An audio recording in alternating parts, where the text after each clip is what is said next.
Salut à tous, passionnés de mystères et de sentiers oubliés.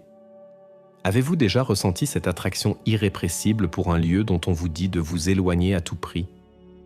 Une force qui vous chuchote que la vérité est là, juste derrière la barrière, et que toutes les interdictions ne sont que des voiles posés sur quelque chose d'essentiel? Mon histoire commence avec une montagne. Une comme tant d'autres dans les Pyrénées, un colosse de schiste et de granit qui déchire le ciel de l'Ariège.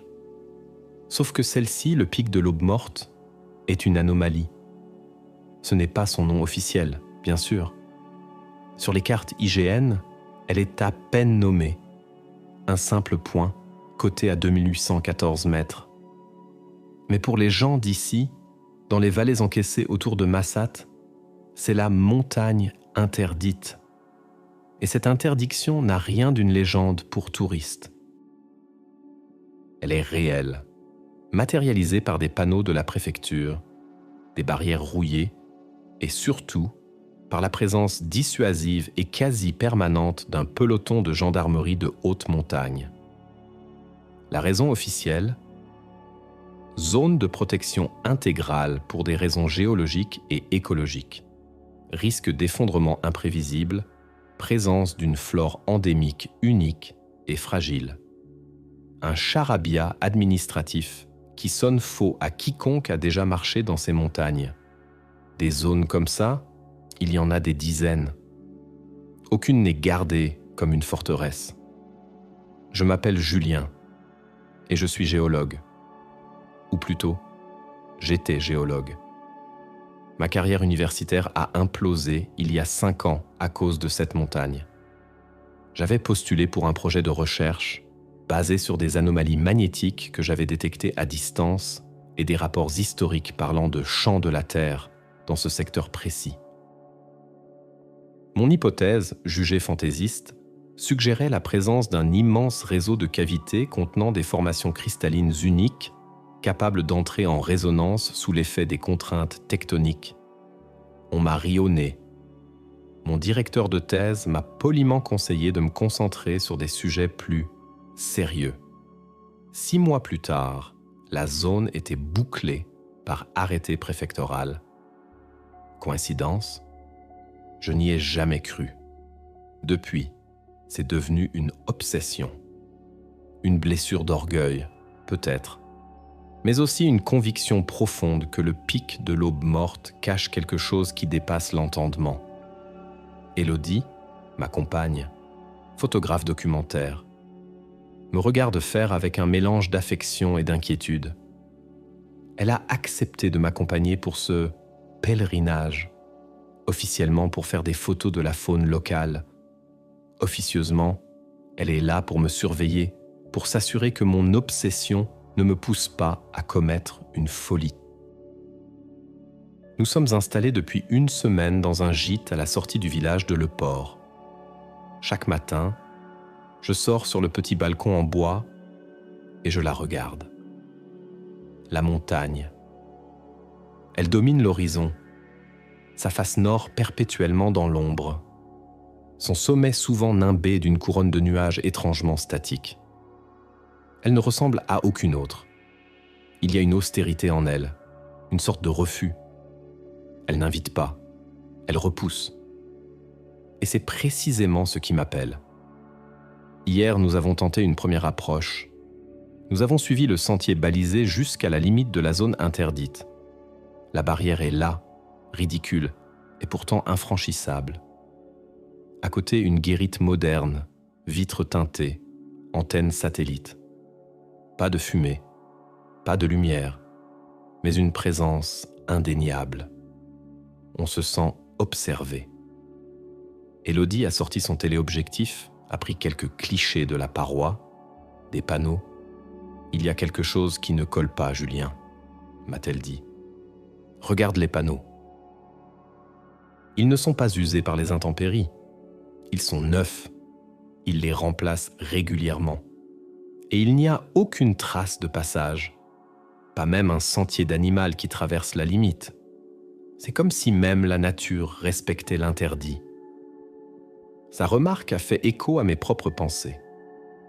Ce n'est pas une simple zone de protection, c'est une zone de confinement.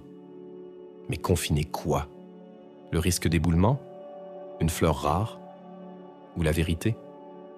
Ce soir, à la lueur de la lampe, j'ai étalé mes vieilles cartes sur la table. Des cartes d'état-major du 19e siècle, des relevés de spéléologues amateurs des années 70, avant l'interdiction. J'ai recoupé les informations, cherché les failles, les anciennes entrées de grottes ou de gouffres que l'administration aurait pu oublier de condamner. Mon doigt a suivi le tracé d'un cours d'eau souterrain, le ruisseau des ombres, qui prend sa source quelque part dans les entrailles de la montagne avant de réapparaître bien plus bas. C'est là. Ce doit être là. L'accès ne se fait pas par les crêtes surveillées, mais par le dessous, par les veines de la montagne. Élodie me regarde en silence. Elle ne pose pas de questions. Elle sait déjà ce que je vais lui proposer. Et je vois dans ses yeux qu'elle a peur, pas seulement de la gendarmerie ou des amendes. Elle a peur de la montagne elle-même. Et pour être honnête, moi aussi. La nuit, quand le vent des cimes descend dans la vallée, j'ai l'impression d'entendre un murmure. Un son très grave, à la limite de l'audible, le chant de la terre que je cherchais, ou le début de la folie. La question n'est plus de savoir si nous allons y aller, mais quand? Est-ce que nous sommes prêts à sacrifier pour découvrir ce que cache vraiment la montagne interdite? La deuxième semaine a été consacrée à la préparation, non pas physique, mais humaine. L'infiltration par les entrailles de la montagne nécessitait des informations que ni les cartes ni les images satellites ne pouvaient fournir. Il fallait parler aux mémoires vivantes de la vallée, ceux qui avaient connu le pic de l'aube morte avant qu'il ne devienne un secret d'État. Notre quête nous a menés à Antoine, un berger de 80 ans passés, qui vivait dans une grange retapée sur les hauteurs de Massat. Ses mains étaient dans des cartes de géographie à elles seules, et ses yeux, d'un bleu délavé par le soleil, avaient tout vu. Le premier contact fut rugueux. Il nous a jaugés depuis le seuil de sa porte, un fusil de chasse nonchalamment posé contre le chambranle. Encore des Parisiens qui viennent chercher le grand frisson. La montagne, elle n'est pas un parc d'attractions. Surtout celle-là. J'ai sorti mes cartes, mon jargon de géologue, mais rien n'y faisait. C'est Élodie qui a trouvé la faille. Elle ne lui a pas parlé de science, mais de ses brebis, de la qualité de la laine, de la transhumance. Elle a sorti son appareil photo et lui a montré des portraits qu'elle avait faits d'éleveurs dans les Alpes. Le vieil homme a grogné, mais une lueur d'intérêt s'est allumée dans son regard. Il nous a finalement laissé entrer. L'intérieur sentait le feu de bois, le café fort et le fromage de chèvre. Il nous a servi un alcool de prune qui nous a brûlé la gorge. Alors, vous voulez savoir pour la montagne ? A-t-il commencé en fixant un point invisible par la fenêtre. Avant que les képis ne bloquent à tout, on y montait. Pas souvent. C'était pas une montagne accueillante. Le temps y change en un clin d'œil. Et puis, il y avait les bruits. Mon cœur a raté un battement. Quel bruit ? ai-je demandé, essayant de paraître détaché. Un grondement, pas comme l'orage. Un truc qui venait du fond, de la pierre. Les anciens disaient que c'était la montagne qui respirait. Certains soirs, surtout avant un grand changement de temps, on l'entendait depuis le village. Les chiens devenaient fous. Et ceux qui restaient trop longtemps là-haut, ils revenaient changés. Il a marqué une pause, laissant ces mots infuser l'air lourd de la pièce. « Changer comment ?» a demandé doucement Élodie. Vide, le regard perdu. Ou alors, agité, parlant de lumières étranges dans les grottes, de formes qui bougent dans le noir. On mettait ça sur le compte de la solitude, de la fatigue. mais c'était toujours sur cette montagne-là. Jamais sur les autres. Mon grand-père m'a toujours dit « Le pic, tu y vas pour le nécessaire, pour chercher une bête égarée, mais tu n'y dors jamais. La nuit, il ne nous appartient pas. » Il nous a parlé du ruisseau des ombres. Il a confirmé son existence et nous a indiqué approximativement l'emplacement de sa résurgence. Une cascade moussue cachée au fond d'un cirque difficile d'accès. C'est la seule porte d'entrée que les gendarmes ne peuvent pas surveiller en permanence. Mais c'est dangereux. La roche est pourrie, glissante. Et si la montagne se met à chanter quand vous êtes dedans, je ne donne pas cher de votre peau. Pendant qu'il parlait, Élodie prenait des notes et dessinait une esquisse de la zone sur un carnet. Son scepticisme initial s'était mué en une fascination prudente. Le photographe en elle sentait l'histoire, la vraie, celle qui mêle l'humain, la nature et l'inexpliqué. En partant, Antoine nous a retenus sur le seuil. Il y a eu des Allemands, pendant la guerre. Des scientifiques, pas des soldats. Ils cherchaient quelque chose là-haut. Ils ont fait des relevés, dynamité une ou deux entrées. Puis ils sont repartis aussi vite qu'ils étaient venus. Après, le gouvernement français est venu. Des civils en blouse blanche, protégés par des militaires. C'est là que les interdictions ont commencé. Ils nous ont raconté l'histoire des plantes rares. Personne n'y a jamais cru. On ne met pas l'armée pour protéger des brins d'herbe. Cette information était capitale. Elle confirmait la chronologie que j'avais esquissée, un intérêt ancien, probablement lié à des recherches occultes ou stratégiques pendant la Seconde Guerre mondiale, suivie d'une prise de contrôle étatique discrète. Ce que nous cherchions n'était pas une simple curiosité géologique. C'était un secret stratégique. De retour au gîte, l'ambiance avait changé. Ce n'était plus mon obsession solitaire. C'était devenu notre quête. Nous avons passé les jours suivants à préparer l'expédition. Matériel de spéléologie acheté d'occasion et en liquide dans une boutique de Tarbes, vivres pour 3 jours, lampe frontale à LED puissante, batterie de rechange et surtout, un plan méticuleux. L'approche se ferait de nuit, en 2 étapes. Une première marche pour établir un bivouac discret en lisière de la zone interdite, puis une seconde pour atteindre la résurgence du ruisseau des ombres au lever du jour. Chaque détail comptait. Le silence de nos pas, la couleur de nos vêtements, l'absence de toute lumière visible. Élodie a préparé son matériel photo dans des sacs étanches. Son rôle était clair, documenté. Chaque roche, chaque anomalie, chaque lumière. Si nous trouvions quelque chose, il nous faudrait des preuves irréfutables. La veille du départ, une tension palpable s'est installée entre nous. La peur était là, un passager silencieux à notre table. Et si Antoine avait raison, a murmuré Élodie, si ce n'est pas juste des cailloux et des échos, si on trouve quelque chose qu'on n'est pas censé trouver, qu'est-ce qu'on fera, Julien ? Je n'avais pas de réponse. Je ne pouvais que lui serrer la main. On saura. C'est tout ce qui compte. On saura. Dans le silence de la nuit, j'ai cru de nouveau entendre le grondement sourd, venu des profondeurs. Cette fois, ce n'était plus une hallucination auditive. C'était un appel. La montagne nous attendait. Avant de nous engager dans l'illégalité totale, nous avons décidé de jouer une dernière carte, celle de la provocation calculée.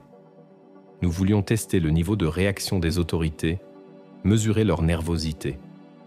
Le plan était simple, tenter une approche diurne et officielle, en se faisant passer pour des randonneurs un peu trop curieux et voir jusqu'où nous pourrions pousser avant d'être interceptés. Nous avons garé notre vieille voiture sur le petit parking de l'étang de l'Air, à bonne distance du pic, Puis nous avons entamé la marche sur un sentier public bien connu, le GR10. Le temps était magnifique, un ciel bleu limpide qui rendait la montagne presque engageante. Presque. Même sous le soleil, sa face nord gardait une teinte sombre, menaçante. Élodie avait son appareil photo en bandoulière, jouant parfaitement son rôle de touriste émerveillé. Je portais un sac à dos léger, la carte IGN bien en évidence dans la pochette extérieure. Nous avons marché pendant 2 heures, croisant quelques randonneurs qui nous saluaient d'un bonjour enjoué.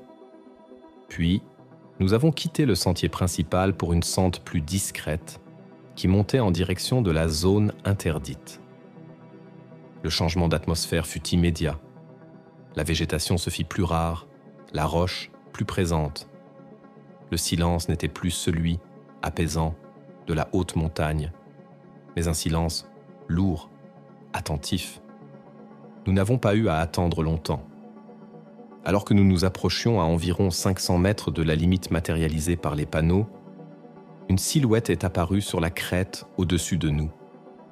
Puis une seconde, elle ne portait pas les tenues colorées des randonneurs, mais l'uniforme bleu sombre de la gendarmerie. Ils ne nous ont pas hélés. Ils nous ont attendus, immobiles, nous laissant venir à eux. C'était une manœuvre d'intimidation psychologique évidente. Nous avons continué, feignant l'ignorance. Arrivés à leur hauteur, nous avons été accueillis par un homme d'une 40aine d'années, le visage buriné par le soleil et le vent, les yeux plissés et méfiants. « Bonjour. Vous vous êtes un peu égaré, non ? Le GR10 est plus bas. » Sa voix était calme, mais ferme. « Oh, bonjour !» ai-je répondu avec le plus de naturel possible. On voulait juste monter un peu pour avoir une meilleure vue. La montagne est superbe d'ici. Elle l'est, a concédé le gendarme sans un sourire. Mais cette zone est strictement interdite au public. Pour votre sécurité. Risque d'éboulement. Vous devez faire demi-tour. Il a pointé du doigt les panneaux que nous voyons maintenant clairement. Élodie a pris une photo. Le deuxième gendarme, plus jeune et silencieux, a fait un pas en avant. Les photos sont déconseillées également, madame. Pourquoi ? C'est un paysage, non ? A rétorqué Élodie, un léger défi dans la voix. L'officier plus âgé a soupiré. Écoutez, je ne vais pas discuter. L'arrêté préfectoral est clair. La zone est classée. Circulation et stationnement interdits. Photographie et relevé de toute nature interdits. C'est une infraction. Pour cette fois, c'est un avertissement. Mais si nous vous revoyons dans le secteur, ce sera une verbalisation et la confiscation de votre matériel. Compris ? C'est là que j'ai décidé de pousser un peu. Compris ? C'est juste que je suis géologue et cette formation m'intrigue. Ces failles de schiste, c'est très inhabituel. Avez-vous des rapports publics sur les risques géologiques précis ? Je serais curieux de les consulter. Le masque de calme professionnel du gendarme s'est fissuré. Une lueur dure a traversé son regard.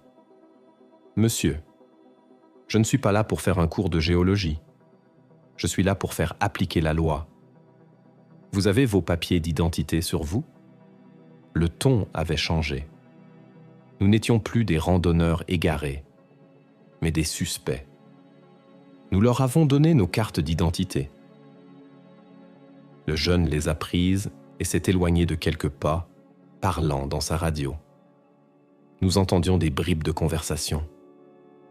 Vérification d'identité. Oui, Julien Martel. Connu de nos services. Mon nom. Il l'avait. Mon ancienne demande de recherche avait donc laissé une trace, un drapeau rouge associé à mon identité. J'étais fiché comme un individu potentiellement problématique pour eux. La confirmation que j'attendais et que je redoutais. L'attente a duré une dizaine de minutes, interminable. Le gendarme plus âgé ne nous quittait pas des yeux. Il observait nos chaussures, nos sacs, évaluant notre équipement, notre détermination. Il savait que nous n'étions pas là par hasard. Finalement, le jeune est revenu. Il a murmuré quelque chose à l'oreille de son supérieur. Celui-ci nous a rendu nos cartes. C'est en ordre. Maintenant, demi-tour. Et je vous conseille de profiter des autres montagnes de la région. Elles sont tout aussi belles et beaucoup plus accueillantes.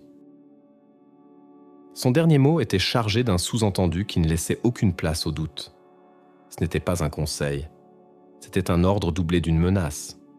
Nous avons obtempéré sans un mot. En redescendant, nous ne nous sommes pas retournés, mais nous sentions leur regard planté dans notre dos. L'opération avait été un succès en un sens. Nous savions maintenant à quoi nous en tenir. Il n'y avait aucune marge de manœuvre, aucune tolérance. L'interdiction était absolue et la surveillance, bien plus sophistiquée qu'il n'y paraissait. Ils avaient nos noms. Ils nous attendaient. De retour à la voiture, le silence était lourd. Élodie a vidé la carte mémoire de son appareil par précaution. Il ne rigole pas, Julien. Tu as vu son regard quand tu as parlé de géologie ? Ce n'est pas une simple consigne. Ils y croient. Ils protègent à ce quelque chose activement. Je sais, ai-je dit, le volant serré entre mes mains. Et ils m'ont identifié. Ça veut dire qu'on a plus le droit à l'erreur. La prochaine fois, ils ne nous laisseront pas repartir avec un simple avertissement. La peur s'était transformée en une certitude froide. L'approche clandestine n'était plus une option. C'était la seule voie possible. La confrontation nous avait dépouillés de notre naïveté. Nous n'étions plus des chercheurs de vérité, mais des fugitifs, avant même d'avoir commis le crime. La montagne n'était plus seulement un mystère scientifique. C'était un adversaire, et il avait des gardiens bien humains. Cette nuit-là, le sommeil ne vint pas. J'ai repassé le plan dans ma tête, encore et encore, cherchant la moindre faille. Chaque craquement de bois du gîte me faisait sursauter. L'ombre de la montagne semblait s'étirer jusqu'à nous, et son murmure dans le vent n'était plus une invitation, mais un avertissement. La nuit H1 était électrique. Nous avons fait nos sacs en silence, chaque objet empaqueté avec une précision quasi chirurgicale. Cordes, mousquetons, baudriers, descendeurs, nourriture lyophilisée, eau, trousse de premiers secours. Élodie vérifiait son matériel photo une dernière fois, protégeant objectifs et boîtiers dans des caissons étanches. Nous portions des vêtements sombres, des cagoules, des gants. Nous ressemblions plus à un commando qu'à des explorateurs. Nous avons quitté le gîte à 2h du matin, laissant derrière nous une lumière allumée et la radio pour simuler une présence. La voiture a été garée à plusieurs kilomètres du point de départ prévu, dans un renfoncement discret le long d'une route forestière peu fréquentée. De là, tout se ferait à pied. La première partie de la marche était éprouvante. Il fallait traverser une forêt dense, hors de tout sentier, en s'orientant à la boussole et au GPS. La lune, presque pleine, était autant une aide qu'une menace, projetant des ombres mouvantes qui jouaient avec nos nerfs. Chaque branche qui craquait sous nos pieds résonnait comme un coup de feu. Le poids des sacs nous cisaillait les épaules. Mon sac contenait le matériel de spéléo, le plus lourd, celui d'Élodie, le matériel de documentation et une partie des vivres. Nous ne parlions pas, communiquant par des gestes de la main. Après 3 heures d'une progression lente et harassante, nous avons atteint la lisière de la forêt, juste en dessous du cirque où devait se trouver la résurgence. Nous étions encore en dehors de la zone interdite officielle, mais déjà en territoire hostile. Nous avons établi notre bivouac, si on peut appeler ça comme ça. Une simple bâche tendue entre 2 rochers, à peine de quoi nous abriter du vent glacial qui descendait des pentes. Impossible de faire un feu. Nous avons mangé des barres de céréales en grelottant, les yeux rivés sur les pentes sombres de la montagne qui nous faisaient face. De notre position, nous ne voyions pas les postes de surveillance, mais nous les devinions. Nous étions à découvert. Le sommeil fut bref et agité. Je me suis réveillé en sursaut plusieurs fois, persuadé d'avoir entendu des voix ou le bruit d'un hélicoptère. C'était le vent, le sang qui battait à mes tempes, la paranoïa qui commençait son travail de sape. Élodie, blottie contre moi, semblait dormir, mais je sentais la tension dans ses muscles. Au premier gris de l'aube, nous avons tout remballé sans laisser la moindre trace de notre passage. L'ascension finale vers la cascade pouvait commencer. C'était la partie la plus exposée. Nous devions traverser une grande pente d'éboulis instable, en pleine vue de quiconque nous observerait depuis les crêtes avec des jumelles. Nous avons progressé lentement, nous cachant derrière les plus gros blocs de rochers, faisant des pauses pour scruter les hauteurs. Rien. Pas un mouvement. Le silence était total, oppressant.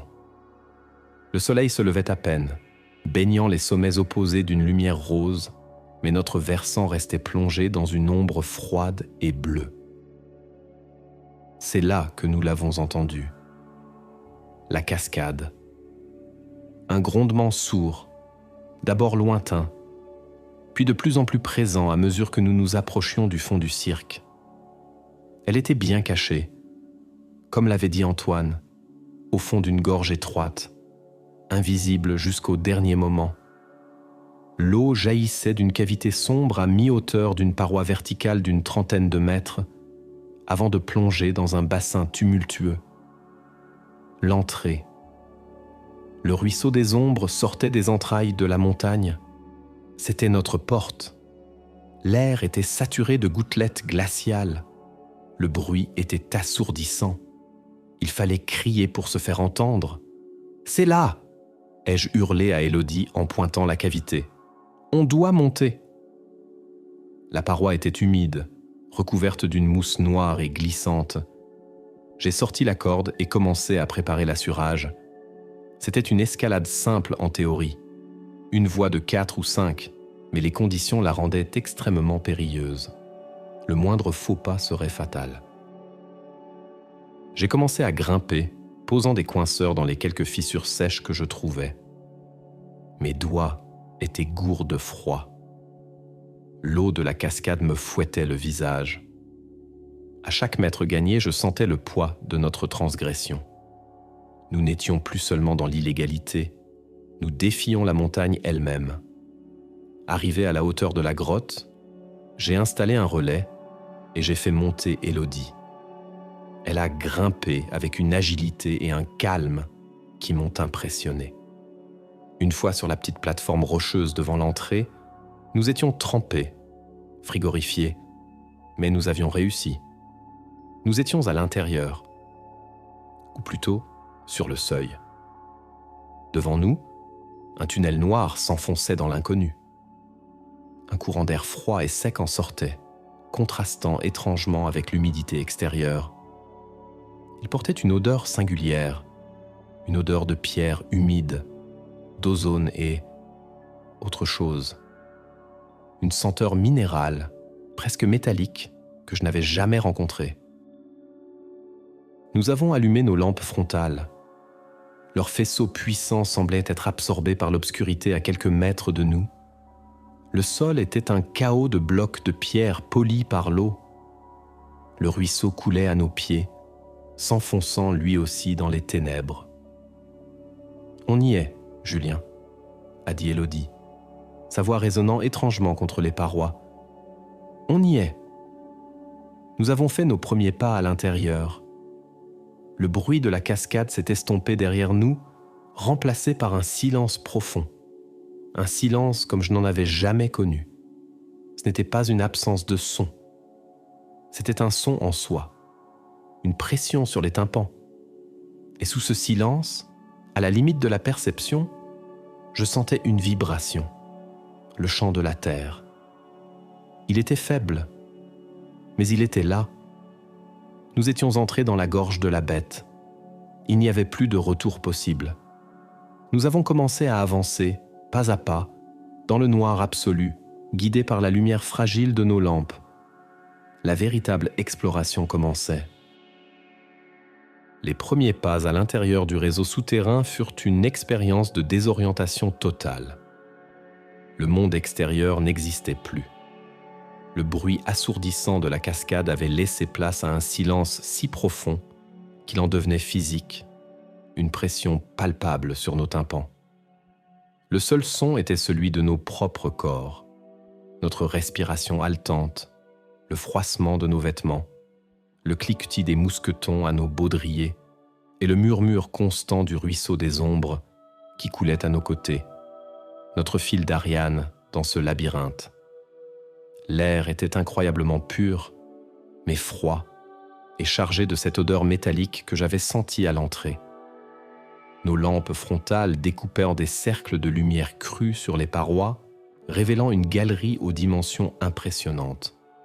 Elle devait faire une dizaine de mètres de large et au moins autant de haut, un conduit naturel creusé par l'eau pendant des millénaires.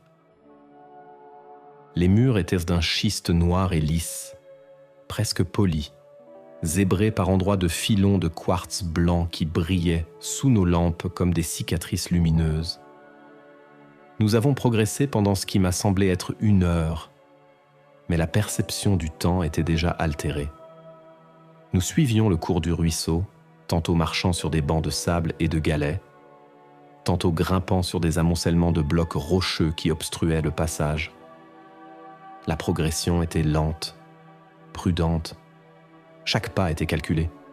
Un pied mal posé, une cheville tordue, et l'expédition virait au drame. C'est Élodie qui l'a remarqué en premier.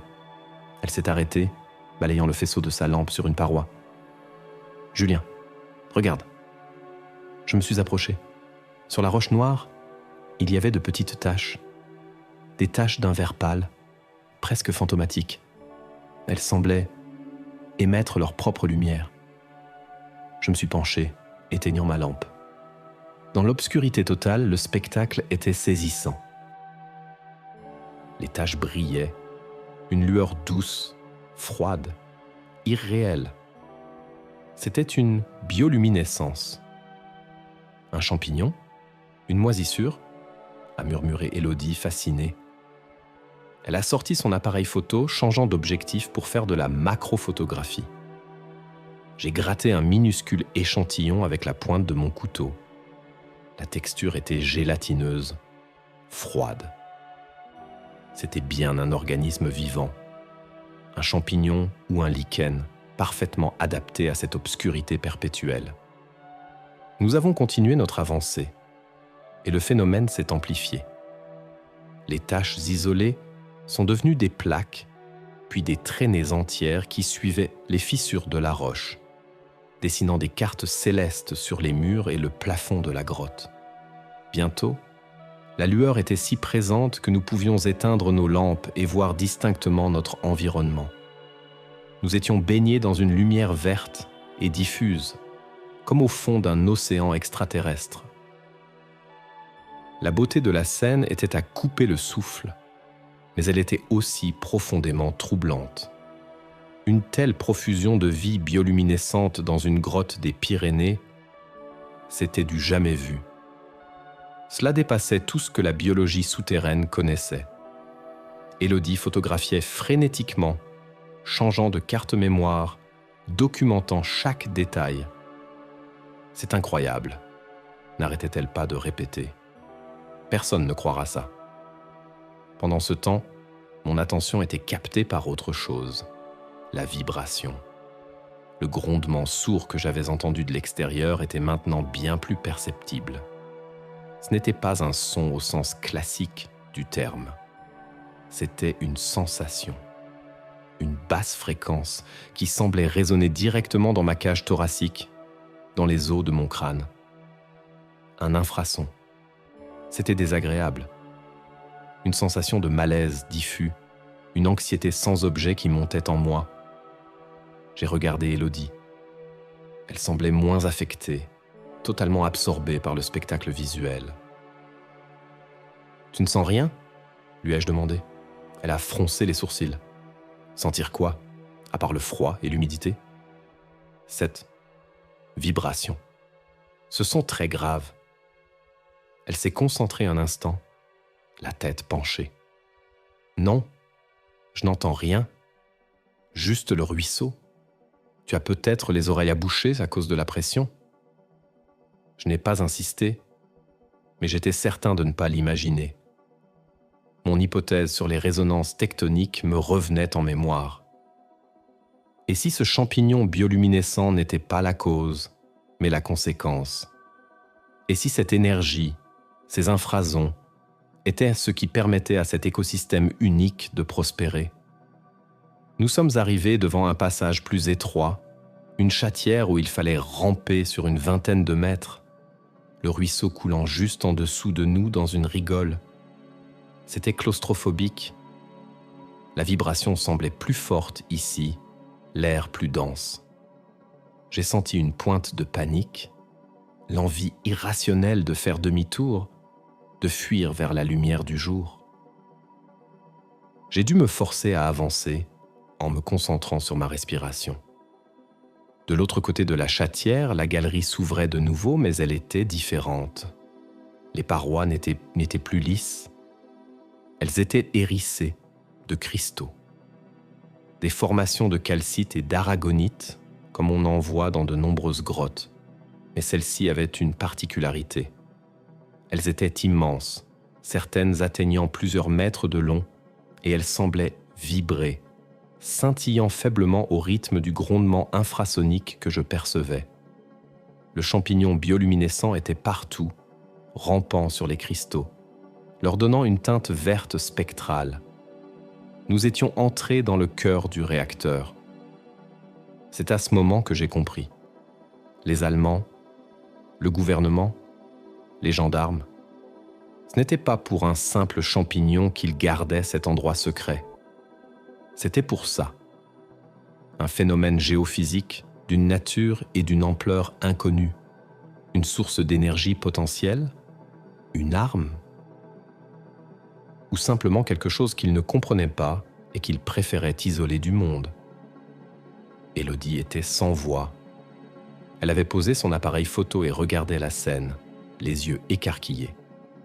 Le spectacle était à la fois magnifique et terrifiant. Nous étions des intrus dans un sanctuaire, un laboratoire naturel qui fonctionnait selon ses propres règles depuis des éons. Le malaise que je ressentais s'intensifiait.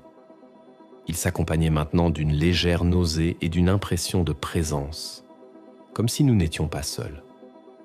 Je n'arrêtais pas de tourner la tête, m'attendant à voir une forme bouger dans les ombres que notre propre lumière projetait. La paranoïa, un effet connu des infrasons à haute intensité. Je le savais intellectuellement, mais mon instinct hurlait au danger. On ne peut pas rester ici trop longtemps, ai-je dit, ma voix plus tendue que je ne l'aurais voulu. Il faut documenter l'essentiel et repartir. Cet endroit, il n'est pas sain. Élodie a hoché la tête, son visage soudainement pâle sous la lueur verdâtre. Elle aussi commençait à ressentir les effets. L'émerveillement initial laissait place à une peur primale. Nous avions trouvé ce que nous cherchions. Nous avions la preuve que mon intuition était juste, que la montagne cachait bien un secret extraordinaire. Mais maintenant, une nouvelle question se posait, bien plus urgente. Allions-nous être capables d'en sortir? Nous avons progressé plus avant, le long de la galerie des cristaux. La sensation d'être au cœur d'un organisme vivant était écrasante. Les cristaux, baignés dans la lueur émeraude des champignons, semblaient pulser au rythme de la vibration infrasonique. Mon malaise physique s'accentuait. Maux de tête, vertige léger, et cette anxiété constante qui me faisait sursauter au moindre bruit de gouttes d'eau. Élodie, bien que visiblement tendue, semblait mieux résister, ou peut-être sa concentration de photographe lui servait-elle de bouclier. Elle travaillait méthodiquement, installant son trépied sur des surfaces instables, ajustant ses réglages pour capturer la faible lumière, immortalisant la géométrie impossible de ce lieu. Elle était dans sa bulle, créant les preuves dont nous aurions besoin. La galerie principale s'est finalement ouverte sur une salle si vaste que nos lampes ne parvenaient pas à en éclairer les limites. Le plafond se perdait dans une obscurité insondable et le sol plongeait en pente douce vers un lac souterrain d'une immobilité parfaite. L'eau était d'une clarté incroyable et la lumière verte des parois s'y reflétait, donnant l'impression de flotter au-dessus d'un ciel étoilé inversé. Au centre du lac, une formation rocheuse massive s'élevait comme un autel.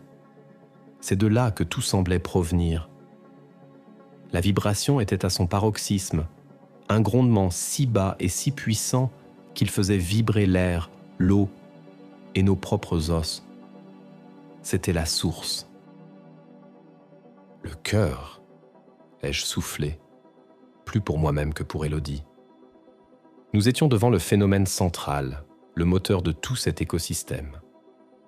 J'ai sorti mes propres instruments, un magnétomètre portable et un sismographe de poche. Les appareils se sont immédiatement affolés. Le magnétomètre indiquait un champ magnétique localisé et fluctuant, complètement anormal pour une formation de schiste et de calcite. Le sismographe, lui, confirmait la présence d'une micro-vibration continue, une fréquence stable autour de 17 Hz. Juste en dessous du seuil de l'audition humaine, la fréquence parfaite pour induire l'anxiété, la tristesse et la paranoïa. Les légendes des bergers qui devenaient fous n'étaient pas des légendes. C'était de la psychoacoustique appliquée à la géologie. J'ai commencé à prendre des notes, à faire des croquis. Ma main tremblait légèrement.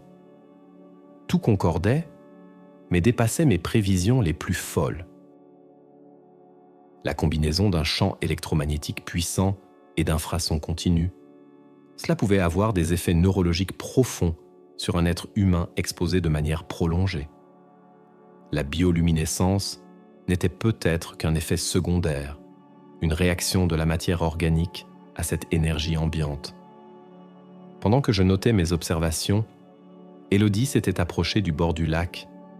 Elle cadrait une photo de l'hôtel central. Soudain, je l'ai entendue pousser un cri étouffé. Je me suis précipité vers elle. « Qu'est-ce qu'il y a ?» Elle pointait une main tremblante vers l'eau. « J'ai vu quelque chose. Une forme. Elle a bougé sous la surface. » J'ai scruté l'eau parfaitement limpide. Je ne voyais rien d'autre que le reflet des cristaux. « Élodie, c'est l'effet des infrasons. Des hallucinations visuelles. C'est un symptôme classique. Il n'y a rien. »« Non, Julien, j'ai vu, » a-t-elle insisté, les yeux écarquillés de peur. C'était grand, sombre. Ça ondulait. Son assurance m'a fait douter. J'ai balayé la surface de l'eau avec le faisceau de ma lampe. Rien. Le lac était un miroir noir et immobile. Mais son angoisse était palpable, contagieuse. La paranoïa induite par l'environnement commençait à trouver des objets concrets sur lesquels se fixer. C'est à ce moment que j'ai senti une nouvelle vibration, différente de la première. Plus courte, plus sèche. Elle ne venait pas de l'hôtel central, mais du plafond, très haut au-dessus de nous. Un bruit de craquement, suivi d'une pluie de petits cailloux qui sont tombés dans le lac, brisant sa surface parfaite. Nous avons levé nos lampes vers le plafond invisible. Un autre craquement, plus fort cette fois. « Éboulement !» ai-je crié. « Il faut s'éloigner du centre de la salle. Retournons vers la galerie. » La panique a pris le dessus. Nous avons couru glissant sur les roches humides en direction de l'étroit passage par lequel nous étions arrivés. Derrière nous, un bruit de tonnerre a secoué la caverne. Un pan de roche, de la taille d'une voiture, s'est détaché du plafond et s'est écrasé dans le lac dans une gerbe d'eau monumentale. L'onde de choc nous a projetés au sol. Je me suis relevé, sonné, le cœur battant à tout rompre. Élodie était à quelques mètres, elle aussi à terre, mais elle semblait indemne. L'entrée de la galerie était toujours là, non obstruée. Nous étions passés à un cheveu de la catastrophe. Était-ce une coïncidence? Ou est-ce que notre présence, nos lumières, nos propres vibrations avaient perturbé un équilibre précaire? Ou pire, est-ce que la vibration de la montagne elle-même connaissait des cycles, des pics d'intensité capables de fracturer la roche? Nous n'avons pas attendu la réponse.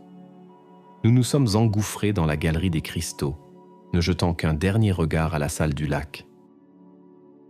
L'eau, agitée par la chute du bloc, clapotait furieusement et la vibration centrale semblait avoir gagné en intensité, comme si nous avions réveillé la bête. Nous avions nos données, nos photos, des preuves qui allaient secouer le monde de la géologie et de la biologie. Mais à cet instant, rien de tout cela n'avait d'importance. Seule comptait la survie. La peur avait remplacé la curiosité scientifique. L'euphorie de la découverte s'était transformée en une course désespérée pour la lumière du jour. Le chemin du retour serait bien plus long et plus dangereux que celui de l'aller, car maintenant, nous n'étions plus seulement en lutte contre la fatigue et l'environnement, mais aussi contre nos propres esprits qui commençaient à se déliter sous l'influence insidieuse de la montagne. Le retour à travers la galerie des cristaux fut un cauchemar éveillé. La peur de l'éboulement avait brisé notre concentration. Chaque ombre dansante projetée par nos lampes devenait une menace. Chaque goutte d'eau tombant du plafond était le prélude à un nouvel effondrement. La vibration infrasonique semblait s'être gravée dans nos cellules, une pulsation constante qui brouillait nos pensées et attisait notre paranoïa. C'est sur Élodie que les effets étaient les plus marqués. Elle était devenue silencieuse, jetant des regards effrayés derrière elle comme si elle s'attendait à voir la forme du lac nous poursuivre. À un moment, elle s'est arrêtée net, agrippant mon bras. « Tu entends » a-t-elle chuchoté. Des voix. Ils parlent. Je me suis immobilisé, tendant l'oreille. Je n'entendais que le murmure du ruisseau et la vibration omniprésente. Il n'y a personne, Élodie. C'est l'écho, c'est la résonance. Ton cerveau essaie de donner un sens à un son qu'il ne comprend pas. Il faut continuer. Mais elle secouait la tête, les yeux remplis de larmes. Non, c'est clair. Ils disent nos noms. Mon propre esprit, bien que luttant pour rester rationnel, commençait à flancher. J'avais l'impression que les parois bioluminescentes nous observaient, que les motifs verts formaient des visages grimaçants. L'hallucination auditive d'Élodie a semé une graine de doute terrifiante en moi. Et si nous n'étions pas seuls? Et si les gardiens de ce lieu n'étaient pas seulement les gendarmes à la surface? J'ai dû la tirer doucement par la main pour la forcer à avancer. Nous avons franchi la chatière étroite dans un état de quasi-panique. L'espace confiné amplifiait le sentiment d'oppression. De l'autre côté, dans la longue galerie principale, la vibration était légèrement moins intense, mais notre état mental était déjà trop dégradé. Le chemin qui nous avait paru si majestueux à l'aller était maintenant un tunnel de terreur. Les traînées de lumière verte ressemblaient à des griffures de monstres. Nous avons commencé à commettre des erreurs. J'ai glissé sur une roche humide et me suis ouvert le genou. La douleur était vive, mais l'adrénaline m'a permis de continuer. Élodie a failli laisser tomber son sac avec le précieux matériel photo dans le ruisseau. Nous étions épuisés, physiquement et mentalement. La faim, le froid, Le manque de sommeil et surtout l'exposition prolongée aux infrasons avaient eu raison de notre endurance. La sortie nous semblait de plus en plus lointaine, un concept abstrait. L'idée de rester piégés ici pour toujours, de devenir nous-mêmes des légendes pour les futurs explorateurs, a commencé à s'insinuer dans mon esprit. C'est peut-être ce qui était arrivé aux autres, ceux dont parlait le berger Antoine. Ils n'étaient pas revenus vides parce qu'ils étaient fous, mais parce qu'une partie d'eux était restée prisonnière de la vibration de la montagne. Soudain, un son nouveau a brisé la monotonie angoissante. Un son familier, presque oublié. Le grondement de la cascade. La sortie. Un regain d'énergie nous a envahis. Nous avons accéléré le pas, trébuchant dans notre hâte. La lumière verdâtre a commencé à décliner, remplacée par une obscurité plus profonde. Nous avons rallumé nos lampes frontales. Et puis, nous l'avons vu. Une tache grise, puis bleue, au loin. La lumière du jour. Jamais une chose aussi simple ne m'avait paru aussi belle, aussi miraculeuse. Nous avons presque couru les derniers kilomètres pour nous retrouver enfin sur la plateforme rocheuse à l'entrée de la grotte, fouettés par les embruns froids de la cascade, aveuglés par la clarté du ciel. L'air frais et pur nous a semblé incroyablement doux après l'atmosphère confinée de la grotte. Nous étions sortis. Nous avons pris quelques minutes pour nous ressaisir, respirant à plein poumon, laissant le bruit de l'eau laver la vibration de nos esprits. La descente en rappel le long de la paroi glissante fut technique et dangereuse, mais la perspective de la liberté nous a donné la force nécessaire. Une fois en bas, au fond du cirque, nous n'avons pas perdu un instant. Il fallait quitter la zone interdite avant d'être repérés. La descente de la pente d'éboulis fut rapide, imprudente. Nous glissions, tombions, nous relevions, sans nous soucier des égratignures. L'important était de mettre de la distance entre nous et le pic de l'aube morte. Nous avons retrouvé notre bivouac, ou plutôt son emplacement. Nous avons bu le reste de notre eau et avalé une barre de céréales, sans même nous asseoir. La longue marche à travers la forêt pour rejoindre la voiture nous attendait. C'est à mi-chemin, alors que nous nous sentions presque en sécurité sous le couvert des arbres, que nous avons entendu le bruit. Un bruit de moteur, un hélicoptère. Il volait bas, longeant les crêtes, balayant la montagne avec une lenteur méthodique. Un eurocoptère bleu de la gendarmerie. Il patrouillait. Nous nous sommes jetés au sol, nous cachant sous un fourré dense, retenant notre souffle. L'hélicoptère est passé juste au-dessus de la cime des arbres. Le bruit des pales était assourdissant. Nous pouvions presque sentir le souffle du rotor. Il a fait un passage, puis un autre, comme s'il cherchait quelque chose. Ou quelqu'un. Avait-il détecté notre entrée ? L'éboulement avait-il déclenché une alerte sismique sur leur capteur ? Ou était-ce une simple ronde ? Nous sommes restés immobiles pendant de longues minutes après sa disparition, le cœur battant à contre-courant de la peur. L'alerte était passée, mais elle nous rappelait brutalement que le danger n'était pas seulement sous terre. La fin du trajet fut une épreuve d'endurance pure. Chaque muscle nous faisait souffrir. Mon genou me lançait. Mais la peur d'être attrapé était un moteur plus puissant que la douleur. Quand nous avons enfin aperçu notre voiture, là où nous l'avions laissée, j'ai presque pleuré de soulagement. Elle semblait être le symbole de notre retour à la civilisation, à la normalité. Nous nous sommes engouffrés dedans, jetant les sacs sur la banquette arrière. J'ai démarré le moteur et sans un regard en arrière, j'ai quitté la route forestière. Nous n'avons pas parlé. Le silence dans la voiture était lourd, mais ce n'était plus le silence oppressant de la grotte.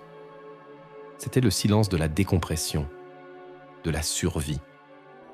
Nous avions réussi. Nous étions sortis. Nous avions les preuves. Mais en regardant le visage d'Élodie, pâle et tiré, et en sentant la vibration fantôme qui persistait encore dans mes os, je savais que nous n'étions pas sortis indemnes. La montagne nous avait laissé partir, mais elle avait gardé une partie de nous. De retour au gîte, nous nous sommes effondrés. Nous avons dormi 14 heures d'un sommeil de plomb, lourd, sans rêve. Ou si nous en avons fait, nos esprits épuisés les ont effacés pour nous protéger. Au réveil, la lumière du jour semblait agressive, le chant des oiseaux strident. Nos sens, habitués au silence et à l'obscurité, mettaient du temps à se réadapter. Le monde normal nous paraissait étrange, délavé, après l'intensité surnaturelle de ce que nous avions vécu. Nos corps étaient meurtris. Des bleus, des coupures, des courbatures généralisées. Mon genou était enflé et violacé. Mais la douleur physique n'était rien comparée à la fatigue psychique. Une sorte de brouillard flottait encore dans nos esprits. La vibration fantôme persistait, un acouphène existentiel. Le premier réflexe, presque fébrile, a été de vérifier les preuves. Élodie a sorti les cartes mémoire de ses caissons étanches et les a insérées dans l'ordinateur portable. Nous avons retenu notre souffle en attendant que les fichiers s'affichent. Et puis, elles étaient là. Les photos. Des centaines d'images d'une clarté et d'une qualité incroyables. La galerie principale, baignée dans sa lumière verte spectrale. Les macrophotographies du champignon bioluminescent, révélant sa structure délicate et translucide. La salle des cristaux, avec ses géométries d'un autre monde, et la salle du lac, avec son autel central et son eau d'une noirceur parfaite. Élodie avait même réussi à capturer le moment de l'éboulement, une série de clichés flous et chaotiques qui témoignaient de la violence de l'événement. C'était irréfutable. C'était au-delà de tout ce que j'avais osé espérer. Puis ce fut mon tour. J'ai branché mes appareils et j'ai téléchargé les données. Les graphiques sont apparus à l'écran, le pic de fréquence stable à 17 Hz, les fluctuations erratiques du champ magnétique autour de l'autel central. Des données brutes, mais qui, pour un scientifique, étaient une véritable bombe.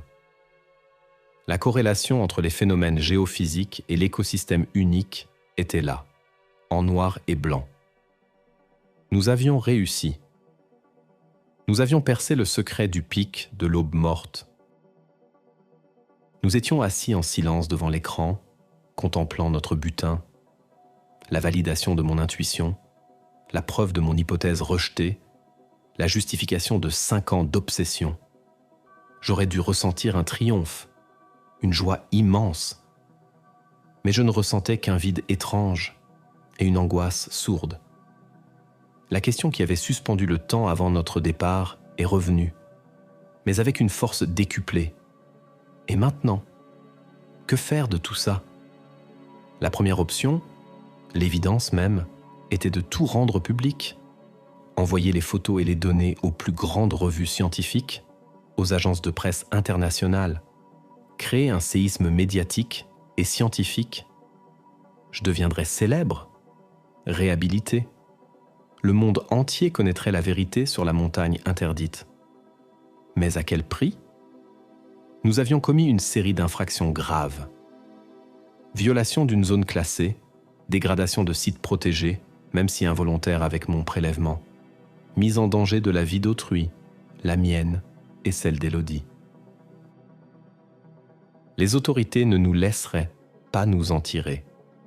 Ils nous poursuivraient en justice, tenteraient de nous discréditer, de saisir notre matériel, de classer nos preuves, secret défense, pour des raisons de sécurité nationale. Nous serions entraînés dans une bataille juridique et administrative qui pourrait nous broyer. Et puis, il y avait la montagne elle-même. En révélant son secret, nous allions la livrer en pâture, des scientifiques, des curieux, des pilleurs, des industriels. Tous voudraient à leur part du gâteau. Ils viendraient forer, analyser, prélever, peut-être détruire cet écosystème fragile et unique qui avait mis des millénaires à se former. Nous serions les Christophe Colomb d'un nouveau monde, et nous connaissons tous le sort des mondes découverts. En voulant révéler une vérité, nous risquions de détruire l'objet même de cette vérité.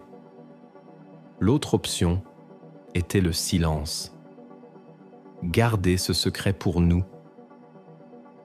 le laisser là où il était, dans le ventre de la montagne, protégé par ses gardiens humains et ses propres défenses naturelles. Laisser le pic de l'aube morte à ses murmures et à ses légendes. Cette idée était à la fois insupportable et étrangement apaisante.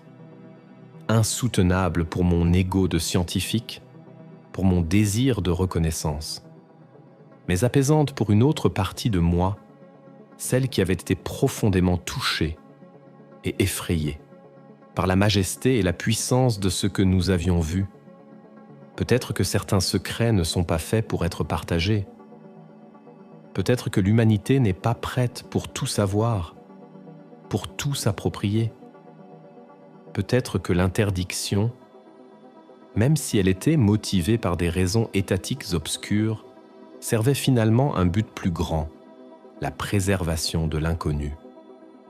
Élodie, qui était restée silencieuse, a finalement parlé. Sa voix était calme, posée. « Quand j'étais dans la grotte, a-t-elle dit, au début, je ne voyais que la beauté, l'incroyable scoop photographique. Mais après l'éboulement et ce que j'ai cru voir dans le lac, j'ai compris que nous n'étions pas dans un musée. Nous étions des intrus. Nous étions comme des bactéries entrant dans un organisme sain. Notre simple présence a failli tout faire s'effondrer. » Elle a posé sa main sur la mienne. « Je ne sais pas ce qu'on doit faire, Julien. Mais je sais une chose. Si on publie ça, ce ne sera plus jamais pareil. Ni pour nous, ni pour la montagne. La question n'est plus « qu'est-ce que ça nous rapporte ?» mais « qu'est-ce que ça va coûter ?» Ces mots ont résonné en moi avec une justesse terrible. J'ai regardé les photos sur l'écran, cette beauté spectrale et fragile. J'ai repensé à la vibration, à cette force primordiale qui animait la roche. Nous étions partis chercher une explication scientifique et nous étions revenus avec une interrogation morale. Nous avons quitté le gîte le lendemain, sans un mot pour notre hôte. Dans le rétroviseur, j'ai vu le sommet du pic de l'aube morte pour la dernière fois, nimbé de ces nuages éternels. Il semblait nous regarder partir. Indifférent, ancien, secret. Nous sommes rentrés chez nous. Les photos et les données sont dans un disque dur, crypté. Elles sont là, sur une étagère, comme une bombe en sommeil. Parfois, la nuit, quand le silence se fait, je crois encore sentir la vibration dans mes os. Et je me pose toujours la même question.